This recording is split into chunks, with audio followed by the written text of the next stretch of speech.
Everyone, स्वर्णाज किचेने आपनादेर स्वागतम। आज के आमी आपनादेर साथे इनस्टैंट नुडल्स दिए खूब सहजेई नुडल्सের একটা পাকোড়ার রেসিপি শেয়ার করব। आशा करी आपनादेर खूबই ভালো লাগবে। চলুন তাহলে শুরু করা যাক। এখানে আমি প্রথমে একটা সসপ্যান নিয়ে নিয়েছি। এখন এর মাঝে কিছুটা পরিমাণ পানি দিয়ে দিলাম।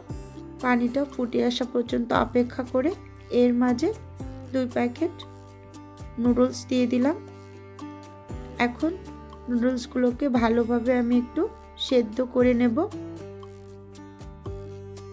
নুডলসটা সেদ্ধ করতে করতে আমি ভিউয়ার্স আপুদের উদ্দেশ্যে একটাই অনুরোধ করি, প্লিজ ভিডিওটা না টেনে কন্টিনিউ করার জন্য, আর প্লিজ ভিডিওতে একটা লাইক দিয়ে দেখে নেবেন, আর ভালো লাগলে চ্যানেলটি সাবস্ক্রাইব করে পাশে থেকে যাবেন। আমি এখানে সেকে নিয়েছি নুডলসটাকে। এখন এটাকে বাটির ভিতরে নিয়ে নেব। হাত দিয়ে একটু ছড়িয়ে নিচ্ছি, পানিটা ঝরে গিয়েছে। এখন এর মাঝে বড় সাইজের একটা পেঁয়াজ কুচি করে দিয়ে দিলাম, আর দিয়ে দিলাম কিছুটা পরিমাণ কাঁচামরিচ কুচি। আমি কাঁচামরিচের পরিমাণটা অনেকটা কম দিয়েছি যেহেতু বাচ্চা আছে বাসায়। আর দিয়ে দিলাম 1.5 টেবিল চামচের মতো সয়া সস, আর কিছুটা পরিমাণ লবণ। লবণটা খুবই সামান্য দিয়েছি, সয়া সসে লবণের পরিমাণ থাকে। আর মশলাটা দিয়ে দেব নুডলসের 2 প্যাকেট। আর এখন দিয়ে দেব এর মাঝে আমি 1/3 কাপ কর্নফ্লাওয়ার। কর্নফ্লাওয়ার অবশ্যই দেওয়ার ট্রাই করবেন, তাতে অনেকটা মুচমুচে হয়। আর দিয়ে দেব ব্রেড গাম।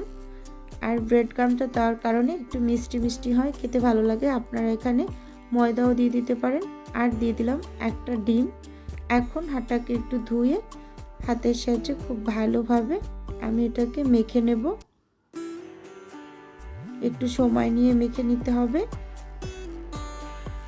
এখানে আমি একটা ডিম ব্যবহার করেছি। একটা ডিমে আমার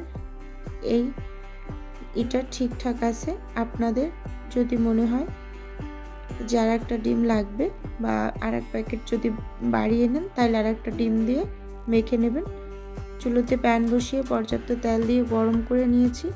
এখন হাতের সাহায্যে পাকোড়ার শেপ করে দিয়ে দেব নুডলসগুলোকে। এক এক করে সবগুলো পাকোড়া শেপ করে দিয়ে দিলাম। এখন এক পিস কালার আসা পর্যন্ত অপেক্ষা করে উল্টে নেব। উল্টে পাল্টে খুব ভালোভাবে ভেজে নেব। একটু কষ্ট করে আজকে ভিডিওটা দেখে নেবেন, ঠান্ডা লাগার কারণে ভয়েসটা একটু অন্যরকম শোনাচ্ছে। এখন তুলে নেব। দেখতে অনেকটাই সুন্দর হয়েছিল, খেতেও খুবই ভালো লাগে। এখন একটু সার্ভ করে দেখাচ্ছি দেখতে কতটা সুন্দর হয়েছে। আর এটা ছোট থেকে বড় সবাই খুব পছন্দ করে। আজকের ভিডিও পর্যন্তই। আল্লাহ হাফেজ, আসসালামু আলাইকুম।